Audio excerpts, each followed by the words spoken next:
Ooh, today we are going to be taking a look at Ugin, the Eye of Storms, because Tarkir Dragonstorm has completely taken over, I guess, the multiverse. All right, this is Ugin, Eye of Storms. This is a 7 mana, 7 loyalty Ugin, or Eugene, as some people might say. And when you cast this spell, exile up to 1 target permanent that's more than one, that's 1 or more colors. So this is the cast effect. It's already better than Karn Liberated, which was a 7 mana card that exiled something. It's already better because instead of putting it on the battlefield, going -4 to exile something, we're actually doing this upon cast. Now, the next part to this card, that's not the only ability on top of it. Whenever you cast a colorless spell, exile up to 1 target permanent. That's 1 or more colors. So if this thing enters the battlefield and you play a bunch of 0 drops, you can just exile and wipe your opponent's board. Now, you don't even have to play 0 drops because one of the abilities is a 0 mana, add 3 colorless mana to your mana pool. So with that in mind, you might as well play like Expedition Map. You can play a Chromatic Sphere, Chromatic Star. I mean, I don't know what the limits are to how you build your Ugin Eye of Storms deck, but you're probably not in any way going to have anything left on the battlefield. Not to mention, if there wasn't anything on the battlefield, it goes +2, you gain 3 life, and you draw a card. That's value. It's at 9 mana already. Actually, it reminds me of the last Eugene. That was like 8. It was at 8 mana. And it ticked up to bolt something. Yeah, for all 3 mana rocks, if you have them at that point. And then, usually the ultimate might suck. No, not with this one. For -11, which is 3 turns away, it goes from 7 to 9 to 11, all the way to 0. Search your library for any number of colorless non-land cards, exile them, then shuffle. Until end of turn, you may cast those cards without paying their mana cost. No more flipping out. What was the old Ugin? You got to look at the top 7 or 8 cards. You got to play whatever's on top. No, this time you can just look through your entire deck. Just get the best stuff. No problem. This is like Ulamog the Ceaseless Hunger that blinks every time you cast a color spell. Except with Ugin, with Ulamog, that card was a lot more expensive. That was, 10, 12 mana? This is 7 mana. Turn 1, Urza's Tower. Turn 2, Urza's Mine. Turn 3, Urza's Power Plant. You can have this thing in play with 3 lands. Not to mention, the Eldrazi's are pretty good at ramping these days, I hear. So that shouldn't be a problem either. On the stack, I end the turn after you ultimate. That's a line. That's a line that you can take. So this thing is insanely pushed. The card is blurry. These are all spoiled cards. This is super early. We haven't gotten them on Scryfall yet. The card is going to be a little bit blurry. I know it's ridiculous. So maybe it's going to be within containment and standard. I don't know how well you're going to be playing with this card in standard, especially given the fact that given the fact I don't know how many colorless cards you have. I don't know how easy it is to ramp to 7 lands, and on top of that, to boot, finally you also have. Yeah, I don't know if there's enough colorless cards to enable this damn thing. But if you look at Modern, there's definitely enough colorless cards. You look at Legacy, 7 mana is like nothing. Ancient Tomb, City of Traders, I don't know, some Chrome Mox card, and boom, you've got this thing online. Seems bad in draft? Probably not. Just based on the fact that it is like basically a bomb by itself. For 7 mana, it will be your top end, of course. It'll be a top end card, but you play it. It's a big, super heavy removal permanent, and then you can either cast the 0 or go +2, draw a card, gain some life, and then if your opponent wants to let you leave this thing on the battlefield and gain 3 life every turn, that's up to them. That's completely up to them. I can't look up cards today. It's not gonna work out. Thank you very much for the super chat. We'll probably find this card though. The Voice of Victory. Diego, how much lands can potentially exile when how much lands can potentially exile when cast? You don't cast lands. You play lands. So the answer is 0. It will exile It'll exile nothing for casting any lands. You have to cast a colorless spell. But that's still scary. That can be 0 mana card. That can be Mishra's Bauble. There's a lot of stuff up in the woodworks here. Okay, hold on. I have to rearrange. I actually screwed up my music. Give me 1 second here. As I talk more about Ugin Eye of Storm. So I expect that this card is going to see definitive modern play. And just because it's a complete outright upgrade to Karn, or like any top-end colorless deck is going to be wanting to play this card. On top of that, you can't even like counterspell this thing cleanly, because it will at least exile something on the way down. I counterspell your swamp. Exactly, it's not possible.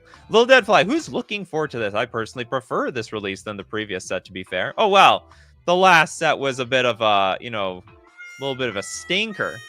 Didn't actually live up to its reputation whatsoever. So this Dragonstorm is probably going to be incredibly much more better received than the last set. All right. Okay, I think we talked about the Eye of Ugin. So what do we got here? Betor. Kin to All. This is a 5 mana, 5/7 Spirit Dragon with flying. At the beginning of your end step, if creatures you control have total toughness 10 or greater, you get to draw a card. Now, then, if creatures you control have total toughness 40 or greater, untap each creature you control. Then, if creatures you control have total toughness 40 or greater, each opponent loses half their life rounded up. This is for the dirtly deck. You know what? This is for the deck. Doesn't even really want to attack. You just, you know, play a creature. There's no really good place to attack here, so you know what? I'm just not going to attack at all. Just let this Betor thing actually dome you for half your life every single turn. For that reason, looks like a really strong commander card. This is the do-nothing commander player. I am not the threat, but at the same time, I'm the threat. And so on. Most win more card ever. Well, I mean, you got to get the 40 toughness or greater on the battlefield first. It's going to be for them Doran players. Them Doran players who can't even get into the red zone, who don't even want to get into the red zone. I'm sure Wizards of the Coast will later remaster Bader remastered. May work for the massive token generator decks. Could be. They'll work pretty well with Abzan. All right, neat card. Not completely useless. Okay, next card. Let's look at Shiko, Paragon of the Way. This is Jeskyte and 2 generic for a 4/5 Spirit Dragon. Flying Vigilance. Oh, by the way, this is a dragon set, if anyone didn't know. We've gone back to Dragonland. We are going back to Jurassic Dragons. Flying into Vigilance. When Shiko enters, exile target non-land card with mana value 3 or less from your graveyard. Copy it. Then you may cast the copy without paying its mana cost. Oh my god. It's Snapcaster Mage for, is it anything? Non-land card? Oh yeah, it's anything. Snapcaster Mage for permanence. It's just missing the snap, that's all. It's got the caster part of it all over the place. Evil Gibson says, when a creature has a subtype of undead or such, they can change from the main creature type. Sure. This with Displacer Kitten is nasty. This plus any blinking action is pretty nasty. You know, what do we need mana anymore? Like, mana is a way of the past. The new mana these days, cheat cards in play. Play things for free. The more things you can get for free, the better off you are in life. It's all about it's all about not paying for stuff. The old 5-finger discount. That's what Chico is all about. Yeah, it says non-land, so you can have artifacts or enchantments or instants and sorceries. Heck, even 3-mana Narset Planeswalker. Absolutely. Yeah, well, the Planeswalkers could be 2-mana Planeswalkers. You ever think about that one, Pedgeman? The 2-wing discount. Let me just sneak this under my wing. They won't notice that at all at the 7-Eleven. In fact, I think they're so scared that they won't mind me taking anything of theirs. Playing stuff for free? Are we becoming Yu-Gi-Oh at this rate? I think that, Magic might be trying to compete on that level. So this is incredibly good value. In any card that's going to get me another card for free is perfect, because then I don't mind if this thing just dies. If it dies, then, you know, whatever. Thank you, Shiko. May the Narset, may the 3-mana Narset live on in your honor. Or I guess you could also have Teferi Time Raveler or whatever you want. We'll probably get to all these cards. So we've seen enough about Shiko. I like this card. It looks quite doable. Because I can't look up cards on this. I'm on Mythic Spoiler. Scryfall doesn't have the cards up yet. We're very early to the game here. Teval, Arbiter of Virtue. A 5-mana 6/6 Spirit Dragon with flying and lifelink. Spells you cast have Delve. Really? Each card you exile from your graveyard helps pay for one. I'm actually surprised we never saw an ability like this earlier. So we're going back to Delve, which, by the way, this is the era of Treasure Cruise. Doesn't everyone remember Treasure Cruise? I certainly do. It was Dragons of Tarkir that created Treasure Cruise. The 1-mana Ancestral Recall. They brought it back. And even at 8 mana, it was still broken. It got banned from every format. Except Commander, I suppose. Oh, and I guess Pioneer. Pioneer, they're working on it in Pioneer. They're still working on it. This set has Storm? Are you crazy? Delve actually was sort of fine. Yeah, and Dig Through Time, that was a big one. Other than that, like I think they did Delve really well. Gurmag Angler, that was a good card. Tassiger, very well designed cards. Dig Through Time and Treasure Cruise, they probably need to cost, like, I don't know, 2 or 3 more generic mana, and then it might have been fine. I mean, if they wanted to take 8 damage to Ancestral, it's probably okay. It's not 8. That's not how Delve works. You're exiling cards from your graveyard. You're not paying life. This seems a bit too balanced. Is it balanced too hard? I don't think this one too much. Okay, what's the rest of it? Whenever you cast a spell, you lose life equal to its mana value. Oh, that's what you're talking about. Oh, wow, that's a stinker.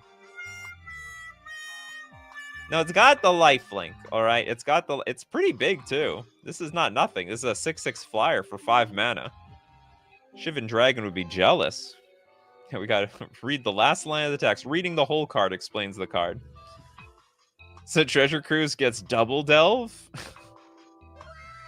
I don't think that's gonna make it. I think the second part of Delve is pretty redundant. Okay, so this obviously is not nearly as good as the last few cards. You don't get any immediate value. You get value by casting cards from the future. So it's definitely just a lot worse. But probably a pretty fun card to play. And if you don't gain life, you're a bit screwed. Scryfall does have the previews. They don't have all of them. They might have some of them, but they don't have all of them. Or they're frantically working on getting it up right now. I think we can get through quite a few previews today. Okay, Nirev, Heart of the Storm. This is a 4-mana 4/5 flying spear dragon. If a creature you control that entered this turn would deal damage, it deals twice that damage instead. If a creature you control entered would deal damage? How many cards do that? I don't know many cards ETB deal damage. Flame Tongue Kavu? There might be a few dragons that do that. You can use the Delve to cast Ugin. Oh my god! So it can give free value. Yeah, that will work. That'll work too. Haste. If a creature you control that entered the turn, this turn would deal damage. It deals. Oh, I see. Haste works. Yeah, they worded it so weird. I hope they programmed that properly on MTG Arena and on what's it called? Magic the Gathering Online. Mark Rosewater must be happy getting all these doubling cards printed. Oh yeah, let's double it up. We need more damage. I'm having tech issue. I'm getting frustrated. Well, the card's not that blurry. It's gonna be your internet, or it's my internet. Ball Lightning got even scarier. Oh yeah, Ball Lightning is back. The Ball Lightning what a Lightning Skelemental. You can play that in these colors. That's a double red black. Finally, the Lightning Skelemental players. They're like, I was just missing one more card. Just one more. And there it is. It's Nair of Heart of the Storm. Twin Flame Tyrant still in Standard 2. Panic. Okay, this card, I guess this card is fine. It would be better if this thing had haste, but I guess that's a little asking for too much. This is 4 mana. That is insane. But you do have a turn to kill it. If you don't, it's going to kill you. Okay, Nerev. What do we got next? We got Ureni. This is the Song Unending. With 8 mana. Well, for 8 mana, it better do backflips. A 10/10 Spirit Dragon, flying protection from white and from black. Basically the colors that it's not. When Ureni enters, it deals X damage divided as you choose among any number of target creatures and or planeswalkers your opponents control, where X is the number of lands you control. Deals X damage. Oh, that will go great with our, what is it, Nariv or whatever? Deals damage immediately. And it's going to deal double that damage. Isn't Ugin like 4 times better than Ulamog? That new Ugin is insane. But we already looked at it already. You gotta look at the beginning of the video. The beginning of the stream. The synergy, people. They're already... The cards synergize with each other. I can see the future. Everyone's just playing Wooburg Dragons. It's all Wooburg Dragons out there. Don't even think about your mana base. You don't have to go one direction or another. Wooburg Dragons. Pro white and black teamer creature. Animar Souls of Animus. That's possible. I like it. They're going... We need to bring the enemy color stuff back, all right? When you're a teamer card, they should shove it to white and black. That's the way I look at it. I like it. It's cool. This cable actually, you is on the tube. Oh. Are you watching me on your television? Are you that 1% that watches me on their television? It's probably not 1%. Probably more than 1. The guy casually dropping a free fireball while he shows up without the downside of paying the extra 1 each time. That's right. Anyways, it's a pretty cool card. It is 8 mana, though. So this is like... I think this is more in the fair range. Yeah, I'm more paranoid of cards that are like 4 or... you know, anywhere between 4 to 6 mana. 8 mana is a little bit of a stretch. You got to work harder to get that stuff in play. Oh, Nariv and Urabrask Forge. That's right. Oh. I don't know what Urabrask Forge is, unless that's a card that we're going to come up to. Next up, Narset. Guess what? If you thought Narset is gone, Narset is back. Narset looks aged. This is the time traveling block. Is it a time traveling block? What era are we in? I guess we're in the era where Ugin lived. The 3 mana 3/4 human monk. At the beginning of your end step, you may discard your hand. If you do, draw cards equal to the number of spells you've cast this turn. You may discard your hand. If you do, draw cards equal to the number of spells you've cast this turn. So, if I tap out to play her, it's interesting. Very, very interesting. Oh, look, Madra's back. Madra's back for some juicy dragons. Nice card draw. Well, not real. I mean, if you play Narset and you tap out, like, what are you're gonna do? What, draw 1 card? I tell you, it's maybe a good dredge enabler. Discard your hand, draw 1. Dredge 6, please. If I can. I don't mind myself. Spellslingers have fun with this one for sure. It looks like Narset would be really good. Oh, maybe it's really good with 0-drop cards. I didn't think about that. So you go like, I don't know, Mox Opal or maybe like Mox Amber into Narset. You play Narset, you play some more 0-drops like Mishra's Bauble. Opt to discard your hand, draw 3 or 4 cards. That could actually work out. That could work out. Jeskai Dredge. Hey, look, I've heard a weirder. I've seen Mono Blue Dredge. It's pretty good. Okay, this card has some serious potential. Narset looks good. Next up, we got Kotus. The Fang Keeper. This is a 4 mana 2/1 zombie warrior with indestructible. You can't be giving out indestructible like Candy Wizards of the Coast, all right? You got to be working for your indestructible. At least it's a 2/1 creature.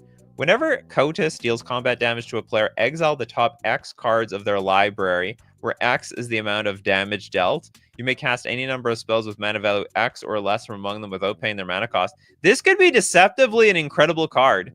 Like, it's a 4 mana insane blocker. I mean, it's gonna make trample look really good, but outside of that, I think this card is great. It's when it deals combat damage to a whoops, where am I going? Exile the top X cards of their library, X amount of damage dealt. So if I deal 2 damage, and we don't have to pay anything. In the land of the dragons, no tax. In fact, no price to anything. How does this economy work? Everyone's playing everything for free. Yeah, Indestructible Ragavan. Well, I mean, a little costs like 3 colors and 4 mana, but sure. Luckily costs 4 mana. I think that's the well, I don't know. I guess that's the bug. Yeah, I think this card is crazy too. I mean, this at the very least is going to be a giant wall. I could see this going in control decks. I could see this going. Yeah, I can see this going in anything really. It's gonna be a hell of a card. Okay, next up. I think this card's good. Okay, so far everything's pretty much a banger.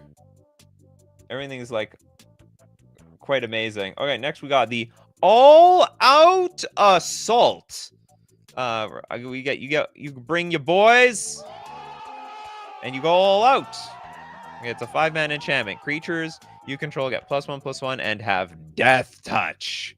And then when this enchantment enters, if it's your main phase, there is an additional combat phase after this phase, followed by an additional main phase. When you next attack this turn, untap each creature you control. What the hell does that mean? I get another attack? If it's your main phase, there's an additional combat phase, followed by an additional main. I get another main phase. So basically, I play this for free. I think you just get this for free. It's just it's like 5 mana, untap all your lands and attack. Oh, I get it. But for the first attack, you're not allowed to use your mana. This doesn't look too bad. It's not that great though. I don't know, but I don't know what the rest of you. I'm not a huge fan of cards that give you an extra attack step. Now, one thing useful about this is it is going to pump up your creatures. Oh, but you don't get the mana. So you get like another main phase, but there's nothing you can do with it. You untap the creatures, but you don't untap your mana. Yeah, you're right, Pedge, man. You know, whenever I feel like, oh, you're going to give me another main phase, it feels like I'm getting another turn. I don't play with these cards. Because they're like, it gives you another main phase, but it's worthless. And it's only when the enchantment enters, so you need like, what, 10 mana to make it work? I think this is on the stinker side. Yeah, it's just basically a double combat. It's probably not the worst card in the world. I'm not that excited about it. Aren't you going to be casting an enchantment in your main phase? Apparently I'm going to be casting nothing in my main phase. Only this enchantment. Don't know why it's so weirdly worded, so it's not like the Boros card that deals with combat directly, but another main phase in between. What I would assume, Cold Ice Cream Man, is that they've encountered something in playtesting. There was something. Something broke this card. And they said, we can't let this happen. You can't have your additional main phase this turn. You have to attack first to get your additional main phase. So anyway, we'll never know. I don't know, maybe they'll let us know in some panel of some sort. You can blink the enchantment. Ooh. That's a pretty good idea. All-Out Assault. Anyway, I don't like it. But I don't play those types of decks. The Teamer Battle Carrier. So 3 mana, 4/3.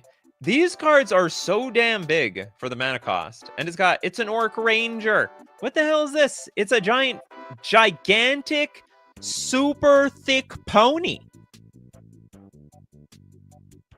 It's that or this horse has really let themselves go. And it looks incredibly stressed. Like, oh my god, I can't go on one more step. This is too much. Too much. Okay, during your turn, spells you cast cost 1 less to cast for each creature you control with power 4 or greater. That's not bad, all right. It's not bad. I wouldn't say it's great, though. I wouldn't play it myself. What the F is this? A 3 mana 4/3 with mana cheat? Well, it's mana reduction. So I mean, it's like a 3-mana Baral almost. And like, what are you gonna cast? Your 5-mana card might cost 4, no big deal. It's 3 colors, so you can have it a bit above average. And like, cards like this don't stack off of each other, so like it needs generic mana to like really go over the top. I think the card is incredibly fair. In fact, maybe a little too fair. You want to put this in Eldrazi ramp deck?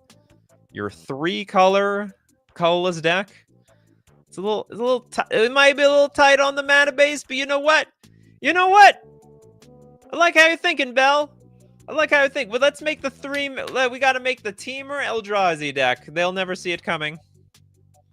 It's great with Doppelgang. It's not bad. Yeah, Ululek might like this. Could be. Anyway, I hate it. If I'm gonna cast my creatures, power 4 or greater, I'm gonna cast them with like Guy's Cradle or something. Okay, next up, we've got a new Planeswalker, everyone. Introducing the age-old Elspeth Stormslayer. Slayer or Slaver? Slayer. It's a little, not particularly clear over there. 5 mana for a 5 loyalty Elspeth. If one or more tokens would be created under your control twice, that many tokens are created instead. Oh, do you hear that? You hear that, token players? More tokens. And you know what? If I remember correctly, the Dragons of Tarkir, they love their tokens. We already saw Ugin. That was at the beginning of the stream. So everyone who missed it, you can just watch it from the beginning. Okay, +1. Create a 1/1 white soldier creature token. Correction. Make that. Prepare for trouble and make it double. And then for 0 mana, put a +1/+1 counter on each creature you control. Those creatures gain flying until your next turn. Oh wow! You used to have to ultimate your Elspeth in order to give your creatures flying and +1/+1. Now that's just a 0 ability. -3, destroy target creature an opponent controls with mana value 3 or greater. That's actually fantastic. I think this whole card is a banger. Maybe a smidge more expensive than I would like it to be, but okay. For 5 mana, protects herself pretty well. Goes to 6. By the way, 6 loyalty, puts 2 creatures on the battlefield. Future creatures are going to double, and also you can protect yourself by destroying whatever's on the battlefield in front of her. Actually, definitely going to see some play in some sort of control deck. Like it. I love it. Hendrik says flavor fail. She does not prevent spell copies. Just kidding. I don't know what the hell the flavor is. Oh, because it's Storm. Oh, is that the thing? It's doubling season Planeswalker, Nikachu. Isn't doubling season? I can't remember. Is doubling season 4 or 5 mana?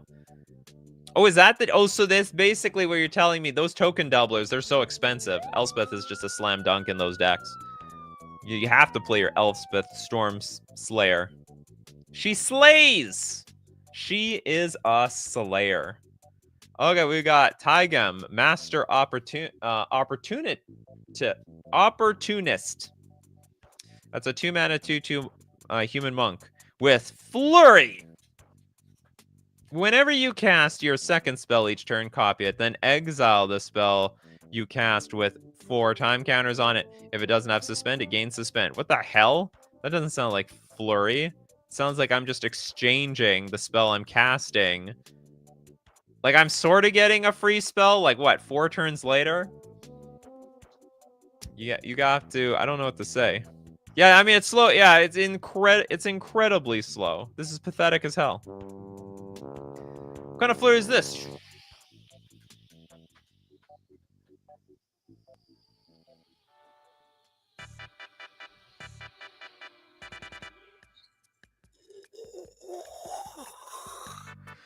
It's literally... They forgot to mention it's in slow-mo. That's all. Seems like a commander card. Sure, for ourselves, all of these are commander cards. They don't build things for standard anymore. It's all for the commander players. If you're a commander player, this is for you. Yeah, it's all about the timing. I disagree. He doubles the second spell. What? But you exile it. It doesn't resolve. When you cast your second spell each turn, copy it, then exile the spell with 4 time counters on it. So basically, if I play my second spell, I get a copy that resolves, but the original I played, it gets exiled. So it's not like I even got 2 copies. I gotta wait for forever. I mean, I guess the deal is if you do this every turn, once those cards start coming off suspend, it will feel like a lot of spells are being played or something like that. You're basically banking all the spells you cast in a spell slinger deck to go crazy in a certain turn. I guess so. But you're only going to get that. It only affects your second spell each turn. Oh, but it copies everyone else's turn. So if I play 2 spells on Bobby's turn, 2 spells on Susan's turn, 2 spells on Frank's turn, yeah, I guess I get a bunch of extra ones. And they come with the suspend counter. So they all... Okay, in theory, I guess 4 turns later, I get a bunch of punches in or whatever. Works well with Storm. I think if you're a Storm deck, this is pretty crappy. This is very good in any deck with extra upkeeps. Trent Sims actually is thinking on the... Now, do you know what? This card was built for Trent Sims. That's all I can say. All right, we're going to look at more Dragonstorm preview cards. But we got to thank our sponsor today, FusionGamingOnline.com. Where do you think you're going to buy these Dragonstorm cards? You're going to buy them from FusionGamingOnline.com because I told you so. Also, they sponsor the channel. Friendly reminder, the Fusion Gaming Open, April 12th to 13th, will be Commander, Modern, Standard. I will definitely be there because I want to play some Modern. I have no idea what I'm going to do in Standard, though, so I'm going to have to figure out when it happens. Deal of the week this week, 20% off all sleeves. And where's... There you go. Tarkir of Dragonstorm. But let me tell you, does it get any better than this? It absolutely does, because you can use coupon code Nikachu at checkout to get 5% off all your purchases at FusionGamingOnline.com. And, of course, we got to thank the other sponsor, Mana Traders, the premier place to rent Magic cards online. Why would you want to rent on Magic Online? Well, it's cheaper if you want to experiment. I mean, these Dragonstorm cards, some of them are going to be Pioneer playable. Some of them are going to be Modern playable. Some of them are going to be Legacy playable. But you don't know. You don't want to buy these cards in paper until you find out. So you can find out for yourself by renting the cards on Magic Online through Mana Traders. You can support the channel using my Mana Traders link in the description below, or save 40% cash back on your 3rd month subscription using coupon code Nikachu_BKS. All right, let's go back to our wonderful spoilers. Whoops. Okay, Ugin, Tigum. I don't like it. I'm not Trent Sims. I can't build around this card. I don't like it. Sidisi, I totally forgot about you. Forgot you even exist. I think you don't realize how much the battle crier breaks if you copy it. 1 reduced by 1, 2 cost by 3. You have any idea how many turns that is, Pedgeman? I live in a world of like Modern and Legacy. Like the games don't go beyond turn 4 very much. Okay, we got a 2-mana 1/3 zombie snake warlock. Sidisi, you look great. I think you lost some weight over there. Tap, sacrifice a creature you control with mana value X other than Sidisi. Return target creature card with mana value X +1 from your graveyard to the battlefield. Activate only as a sorcery. So you sack a creature control with mana value X. It's like a crappy birthing pod. This is awful. Sack a creature you control. Return target creature card with mana value X +1. Yeah, it's like, I think it's just a... maybe someone can build around this thing. I could be totally wrong about this. Because, like, especially when it comes to graveyard-based decks, there's tons of cards that you can cast for free from your graveyard, or they just come back from your graveyard. Whether it be, like, Bloodghast, Gravecrawler, you know, you got your Giraffe's Messenger and crap like that. So, you know, the Undying creatures. And it's really cost appropriately for 2 mana. But you do need to get some milling thing. Like, the thing is, if you're going to mill to get this thing online, you should be probably playing Dredge or something. Yeah, it's Birthing Pod, but on a creature. Well, we have a lot of Birthing Pods on the creature, and only from the graveyard. The graveyard, it's very lonely in the graveyard. They're all dead. Anyone notice that everyone in the graveyard is dead? It's very sad reality. Oh my god, they're all dead. Maybe be nice with Sacrifice Outlist plus ETB. It's possible. The problem is, like, you have to fill your graveyard. And if you're filling your graveyard to any capacity, it's probably a better deck than this Sidisi Region of the Mire thing. I know we've upgraded the music, Majra. I'm doing my best. Why would you play Fair Reanimator? Well, you might want to play Fair Reanimator because Reanimator sometimes is all in, whereas if you're like a more fair graveyard-based deck, if they like exile your 1-key reanimated creature, you can still play the game otherwise. So that's the reason why you might want to play a more fair graveyard-based deck. Emperor Bones is better. I mean, that's the deal. It's like at least a creature on the battlefield attacks for more than Sidisi, and you still get that benefit of getting the creature on the battlefield for free. So, yeah, you do have that going on here. This is it's probably jank, but I shouldn't count it out completely. It's pretty cheap. Effect still, in theory, is a bit powerful. Okay, next up we got. Where did I go? I'm lost. It yoinked me out of... I don't know where I am. I need an adult. Okay. We got Draco Genesis. This is an 8 mana enchantment. You may cast dragon spells without paying their mana costs. Oh my god. Step 1, show and tell. Step 2, Draco Genesis. Oh, I get it. It's like Hyper Genesis, but for the dragons.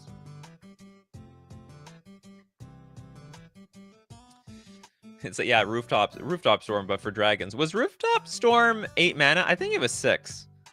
It's 8 mana though. Oh yeah, absolutely. I hate it. I mean, at 8 mana, I hope I've already cast all my dragons already. What have you done? Like, I can totally see myself. I'm playing a dragon deck, and I get to my 8 mana, and the last thing I cast is my Draco Genesis, and like, now what? Now what do I do?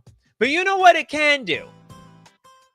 We can't forget about those changeling players, now can we? And then if you somehow get to fill your hand with a bunch of changelings, you can just rattle them all off at the same time. There we go. I helped you, changeling players. You owe me one. If you somehow want to get this thing in play. Draco Genesis plus Terror of the Peaks plus 2 Bladewing. I have no idea what those cards do, but I'm going to assume that is an instant combo. Just play Omniscience. Well, that's blue. Come on, these are red players here. Not to say that all dragon players are not blue players. You know, we got some Niv Mizzets out in the house. Am I right? Check out my 14 mana commander because he got sniped so much. It can cast from the command zone. Not even Omniscience can do that. Oh, does this, for anyone who knows the rules, will this cheat around the commander tax? Like, do you just not have to pay the tax because that's just an additional cost to cast the card? So you just can repeatedly cast your dragon from the command zone? Oh, got exit. Oh, that's fine. I can just pay absolutely nothing. Ha! No? Chalice on 8 stops it? Well, you need 16 mana for that. Okay, so you have to still pay the tax. You still gotta pay the taxes? Well, what the hell? This card's awful. I don't like it. Doesn't let me cheat on the commander tax. But they said it was free! Have you ever gone to a restaurant where they said, like, all you can eat for free, but they're like, you still have to pay tax on free? Yeah, I can't even cheat the IRS on something that costs nothing or discounted to 0. It's like going to a store. Okay, it's $100. $100 plus 13% tax, but minus the $100 sale. Okay, you have to pay $13. The weirdest crap. Yeah, you have to get that tip in. Don't forget the tip. Craterhoof? Oh, they're just reprinting it. I'm like, you can't print a new card with the same name as Craterhoof Behemoth. No, they're just deciding this is, it's time. Craterhoof is back. I don't know why. They could have put this in Foundations, right? It's an 8 mana 5/5 beast with haste. Enters the battlefield. Creatures you control gain trample and +X until end of turn, where X is the number of creatures you control. This is an amazing card. Always has been. It's good. It's way too expensive. Wow. You gotta find a way to cheat that thing here.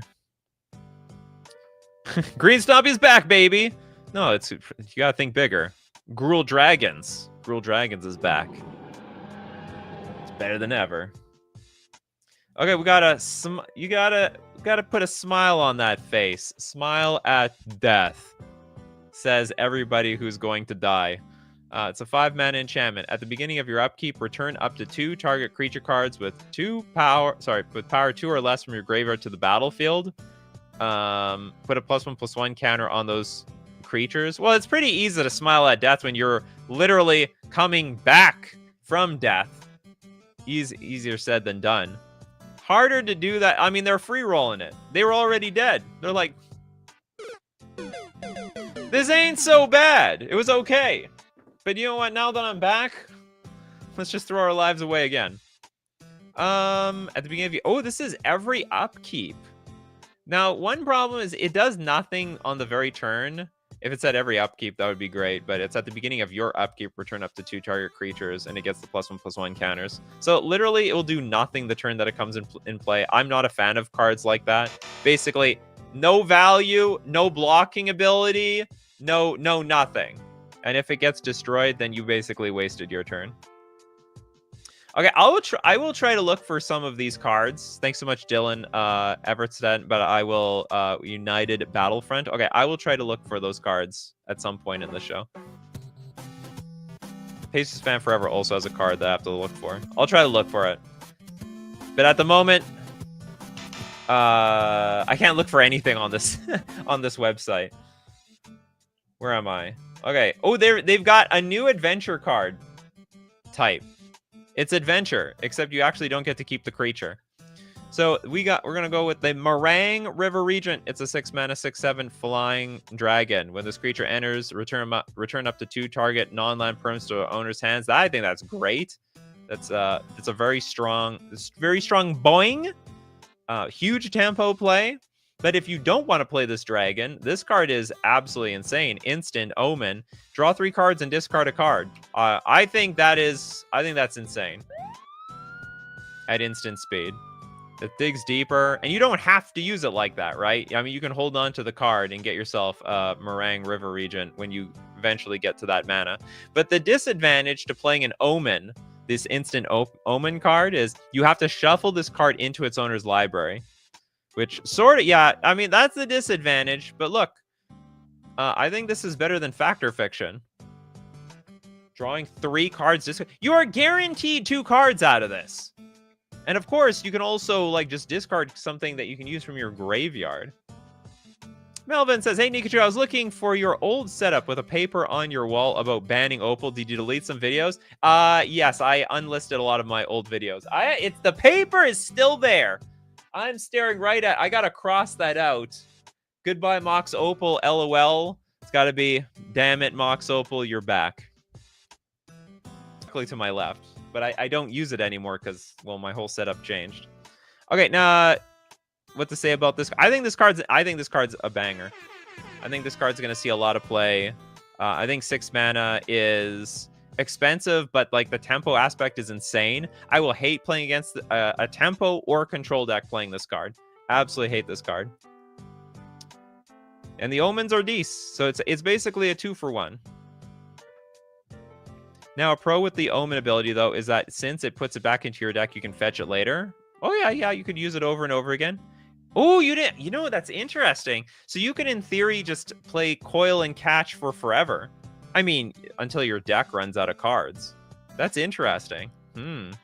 I can totally see control decks playing 4 of these. I don't know if they would, but basically drilling through their deck constantly because they put it back into the deck.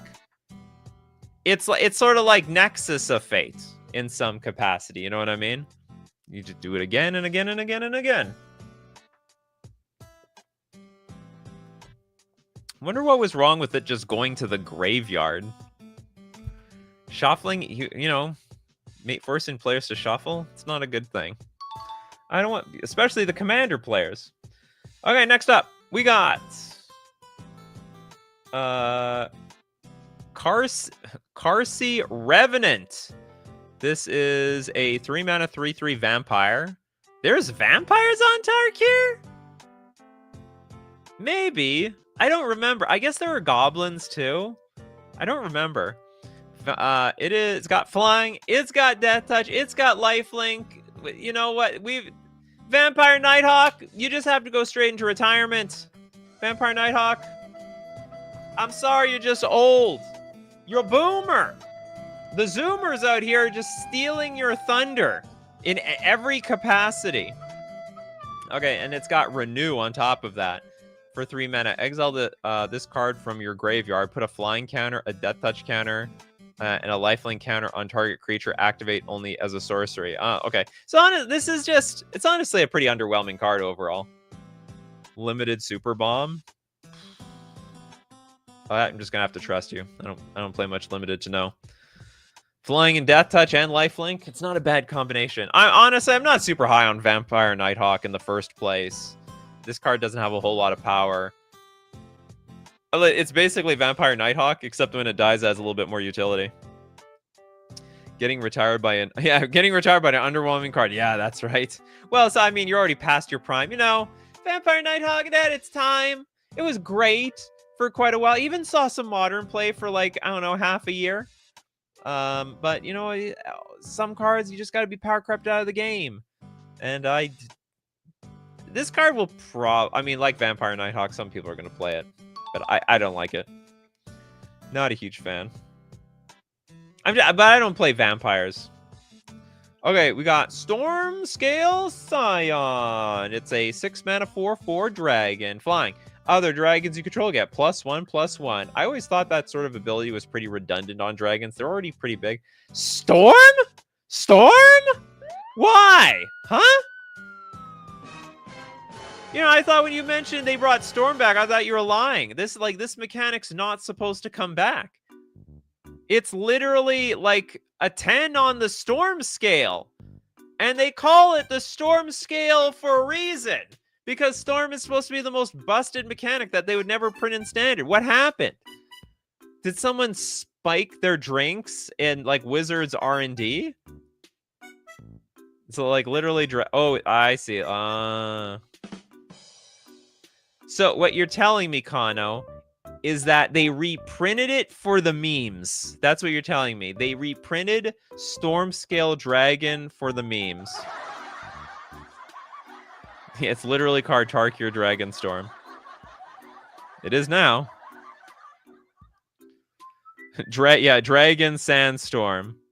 The timeline has been altered. We are going back into the past, where something more sinister than ever before has been seen, not buried in the sands of history, and it's called Storm. No, God, please, no! They thought it's expensive enough, I guess. I guess. I mean, what about that card that lets you play your dragons for free? You like save up all your dragons, play the Dragon Genesis card, then spit out all these things. I guess that's work. I guess that happens. Nikachu's real name is Nico Ami. That is not me. November 23rd, 1885. That's literally a different Nikachu. Storm continues to drag on. That's right. That's right. Guess victory. Okay. And what's my real opinion of this card? I think it sucks. I don't. Yeah, I think it's terrible. So wait a minute. So if I cast this, I just get one copy, right? So it's basically I get 2 flying 5/5s because they're only giving each other +1/+1. I cast it just by... Oh, no, hold on. When you cast the spell, copy it for each spell cast before it. Oh, no, I get nothing. I get absolutely nothing. I need to bait... Oh, I get it. I solved it, my coffee crew. You got to bait other people to cast spells. So I'll tell you how this works. So you go in for a big attack. You make people play spells, compete over your board, and then when the dust settles, you go Dragon Scorn Scion. I figured out. I solved it. Oh, also Neo Genesis got a great idea. You Soul Ring into turn 5 Storm Dragons. That works too. I like that. I like that as well. God, the last card I missed. Wizards continues to power create Vampire Nighthawk. I don't even think, like, I think it's a downgrade. What was the Nighthawk Scavenger? I like that card much more. Because that's like a Tarmogoyf. So I think the new Nighthawk, I mean, it's better than the old Nighthawk, but I think it's worse than the lesser old Nighthawk. I should play this when my buddy starts to storm off. You call that a storm? This is a storm. Okay, I don't like this card. Maybe it's good if you can bait your opponent. But it's too vanilla for me. Okay, we got the Bloom Vine Regent. This is a 5-mana 4/5 flyer. When this creature or another dragon you control enters, you gain 3 life. Okay, I can get behind this. I like cards that'll give me life. And it's got Claim Territory for 3 mana. It's an Omen sorcery. Search your library for up to 2 basic forest cards, reveal them, put one on the battlefield tapped, and the other into your hand shuffled. I mean, this is a slam dunk include anywhere. Yeah, it's Cultivate on a body. How can you go wrong? Not to mention, remember, when you play Cultivate, it does get shuffled back into your deck, so you can eventually... It's going to get shuffled back into your deck, but then you're going to thin the deck of lands to increase your chances of redrawing your Bloom Vine Regent. Looks more like a snake than a dragon. Yeah, I think this card's an absolute no-brainer. Great card. My friend will go absolutely bonkers with all those dragons. This is the dragon set. If only Wizards would give a Merfolk set to the Merfolk players. That they, like, you know, I felt when they went to, what's it called? When they went to that damn island, we got, like, just tons of lumps of coal for Merfolk. But for the dragon players, you know, I don't know how you can't be super excited as a dragon player. Anafenza is back, and Anafenza looks dead. What happened to you, Anafenza? I don't know the lore here. Yeah, Ixalan was a massive disappointment for me. I cannot express how disappointing Ixalan was for a Merfolk player, especially a competitive Merfolk player. Yeah, the dragons are gonna they need to make money. There's a lot of money in those dragon players. Okay, Anafenza, your Unyielding Lineage. 3 mana 2/2 Spirit Soldier with Flash and First Strike. Those are very good abilities. Whenever another non-token creature you control dies, Anafenza endures 2. Put 2+1/+1 counters on it, or create a 2/2 white spirit creature token. This card's great. So basically, if you attack, they block, it dies. You can flash an Anafenza afterwards, and you get 4 power for 3 mana. And this creature has First Strike. Don't underestimate First Strike. Most competitive players, Pioneer, Modern, Legacy, they actually don't know what First Strike does. I'm telling you. We all get got by First Strike at least once a year, because there's not enough First Strike creatures in the game. She died when the timeline got messed up. I guess everyone dies when the timeline gets messed up. We've got Majra. Frankly, Spirit's starting to be more and more juicy as I see it. Well, welcome, Dank Mercy. We got Pegasus here. Okay, well, I have nothing else to say about this card. I like it. I like this card. It also can really get people. You could flash it and block. Okay, we got the Aegis Sculptor. This is a 4 mana 2/3 bird wizard with flying. Ward 2. Whenever this creature becomes the target of a spell or ability an opponent controls... Oh, sorry. Okay, we all know what Ward 2 is. At the beginning of your upkeep, you may exile 2 cards from your graveyard. If you do, put a +1/+1 counter on this creature. I don't think this is enough. This is like... what's it called? It's like probably an okay draft card. Ward 2 is strong, don't get me wrong, but like for 4 mana, I'm not really impressed by this thing. Trent Sims, by the way, how many named mechanics are in this set? Suspend, Storm, Endure, Delve, and Mobilize? I don't know. Yeah, I've lost track at this point. Who knows what's going on? I don't know how new players even get into this game anymore. I can't even follow it anymore. Yeah, it's mad. This is we don't have to discuss this one too hard. Next is the Corroding Dragonstorm. This is a 2-mana enchantment. When this enchantment enters, each opponent loses 2 life and you gain 2 life and you surveil. Not bad. When a dragon you control enters, return this enchantment to its owner's hand. I don't know about this. It's basically going to tax your mana constantly. Like, constantly. Gain 2 life. Oh, but you surveil 2. Okay, that's actually... Okay, you know what? I actually take it back. I think this card is good. I think the surveilling is underestimated. So you're always sculpting the top of your deck while gaining life. And you're still doming someone. You know... Remember dragon you control enters? I was just thinking, like... No, I guess a black burn deck might not want to use this. Maybe a black burn deck would play this card. Surveilling a bunch of black burn spells on the top could actually definitely work. The Black Dragonstorm seems very good in that current standard with the Demir bounce deck. But you need to play dragons. So when a dragon enters, return the enchantment. Otherwise, it's just a 2-mana drain, gain, surveil 2, which might be good enough. Maybe that's good enough by itself. Try to blink this card. That also works. It works as you enter the battlefield. I don't think it's going to be bold of me to say this, but I think it's a good card. Just by itself. If you have dragons, it's even better. It's the man of the hour. It's Sarkhan. Okay, it's or Sarkhan. Dragon Ascendant. A 2-mana 2/2 human druid. When Sarkhan enters, you may behold a dragon. If you do, create a treasure token. To behold a dragon, choose a dragon you control or reveal a dragon card from your hand. Whenever a dragon you control enters, put a +1/+1 counter on Sarkhan.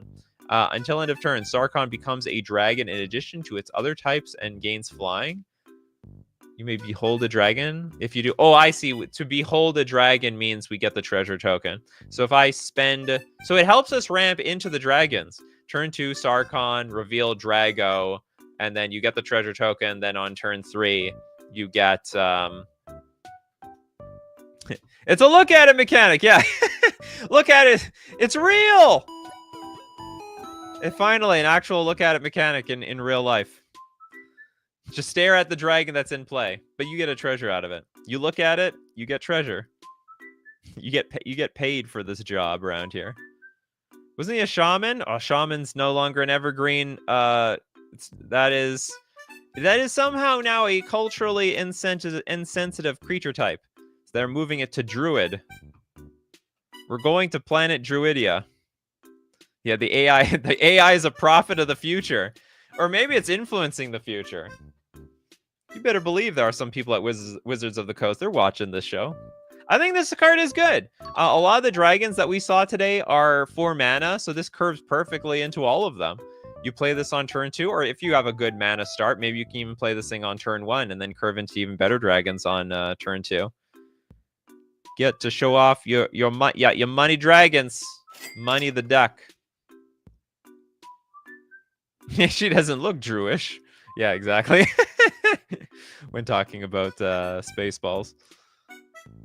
Why is there even a behold keyword when you have to reveal? Maybe in the future they will remove the text and they'll just be like, you may behold a dragon. So either like choose a dragon in play or show a dragon from your hand. You gotta look at it though. Okay, I like this card. Great card. Next up, we got the Right of Renewal. What does that mean? I can renew my subscription? You can't cancel my insurance? It's a 4-mana sorcery. Return up to 2 target permanent cards from your graveyard to your hand. Target player shuffles up to 4 target cards from their graveyard into their library. So it's graveyard hate? And you also have to exile the Right of Renewal. Return up to 2 target permanent cards from your graveyard to your hand. I don't like this card. This is just tapping out and I'm doing nothing, sort of. So it interacts with Delve. It interacts with some of those, like, graveyard cards. I'm not in love with it, though. Yeah, 4 mana is just too much for this. Very, very steep. Basically, I'm paying 4 mana. I'm just dying this turn. If it let me put, like, a land in play or something, maybe you can get behind this, but it's just a really slow, crappy regrowth. Can target both of yourself. Why would I want to exile my stuff? Target player shuffles up to 4 target cards from their graveyard into their library. Oh, I see. So there's some world where you want to put cards in your hand and put cards back in your deck so you can draw them later. Seems weird if you're playing cards like this to put them back into your hand or whatever. But yeah, maybe. How to make these? Well, you can print it out if you want, or better yet, you buy them. Take a picture of it. Take a picture if you need it. I don't like it. The Right of Renewal. I won't renew that after all. All right, we got the voice of victory that Pacers fan forever wanted. We got there, Pacers. We found your card. Okay, this is a 2-mana 1/3 human bard with mobilize 2. Whenever this creature attacks, create 2 tapped and attacking 1/1 red warrior creature tokens. Sacrifice them at the beginning of the next end step. So we're basically attacking for 3. Whenever this creature attacks, create 2 tap. That's fantastic. Your opponents can't cast spells during your turn. Oh my god! This is a fantastic card. You might see this. You might see this in combo decks. Your opponents can't cast spells during your turn. Yeah, they absolutely. Is this strictly better? What's that white card called? It's like a white 2/2 creature. The ghost of Thomas Jenkins says, put in that card in my deck right now. Take my money. Where's my wallet? Take all my money. The color of that card is wrong, right? No, not really. White is very much in the don't do anything. Oh, you want to do something? Well, no. Yeah, Grand Abolisher is what I was thinking of. Is this strictly better Grand Abolisher?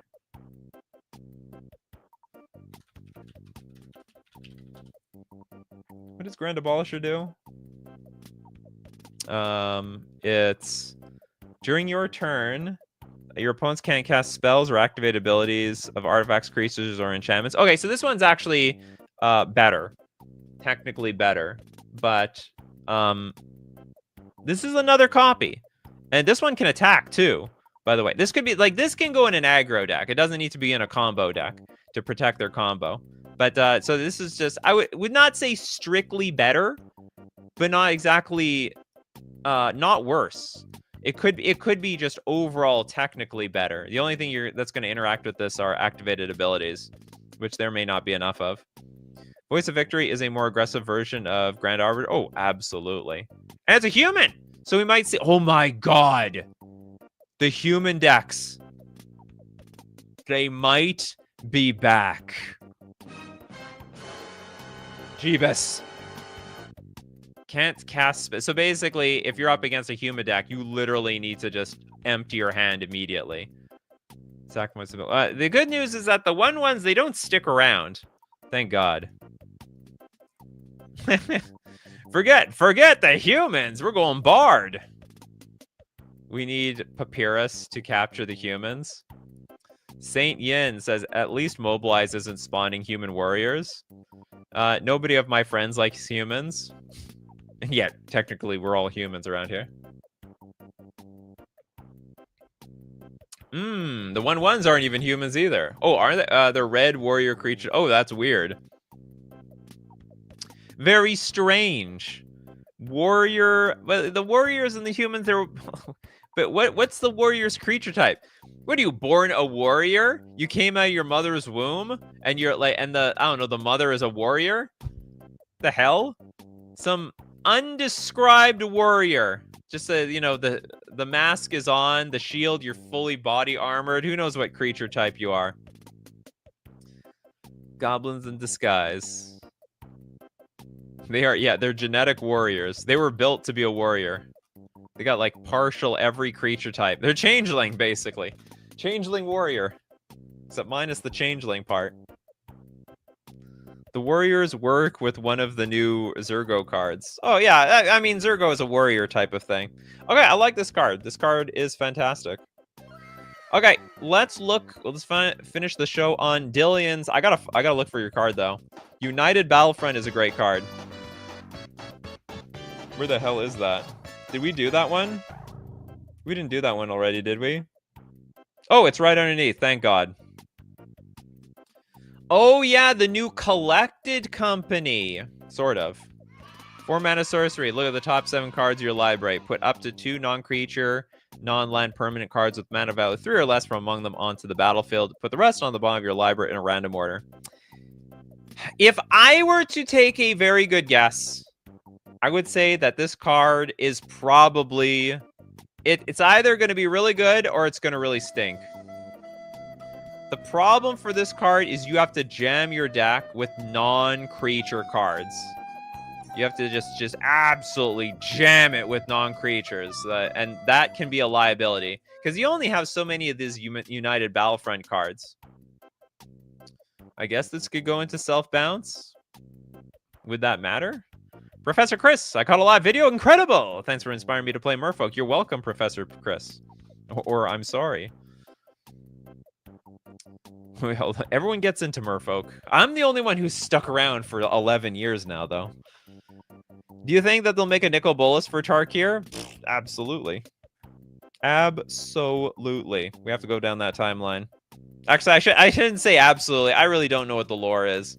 So for all I know, Nicol Bolas is dead in this one. Because there was two worlds. There was two of them, right? One where Nicol Bolas wins, and one maybe where he didn't. And that hence why Ugin is in this one. Non-creature, non-land equals artifact. Can't be spells since they need to go on the battlefield. No, but the best use of this would be planeswalkers. Get yourself a Fairy Time Raveler. You get yourself a Narset. You get yourself... there's several Narsets you could put on the battlefield.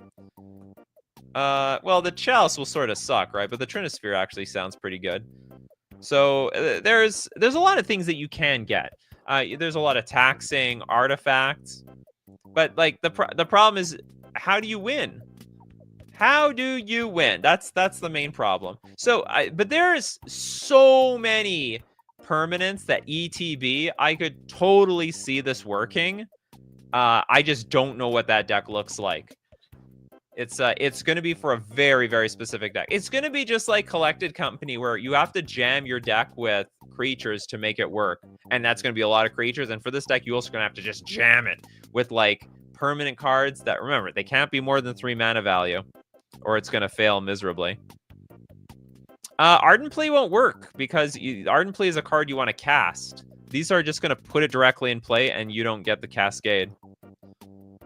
So I mean, you got to be careful. So anyway, so it has potential, and a lot of people are super excited for United Battlefront. But this is a card that I'm like, I gotta see it to believe it. All right, that's it for today's show. We're definitely gonna be looking. We might be looking at Tarkir Dragon spoilers all week, because that's the hype thing right now. Dragons. Everyone loves dragons. But as usual, if you want to be part of the show, you got to be here 3 p.m. Central Standard Time on weekdays. Thanks to everyone who supports the show. If you're a patron on Patreon, a member on YouTube, or you super chat to be part of the show, or even super chat so other people are part of the show. And of course, thank you so much, my coffee crew. I appreciate all of you for being here today. Your inspiration. We got Pabno here, MB, Jonathan Taves. We got Beanpot, Michael Ing. We got Trent Sims, Benjamin Berkey, Kano. We got The Ghost, Jess. Little Dead Fly, we got Bryce B, Steve Cooper, Majra, Bob Talks Bridge, Michael Ing, Hexanort, we got Cold Ice, we got Victory, Dr. Nemo, John, just in case I missed you, Professor Chris, nice to see you on a stream, because as usual, my coffee crew, we keep brewing them coffees, and we're going to keep brewing up the magic. Take care of yourselves, and I will, of course, see you on the next cup.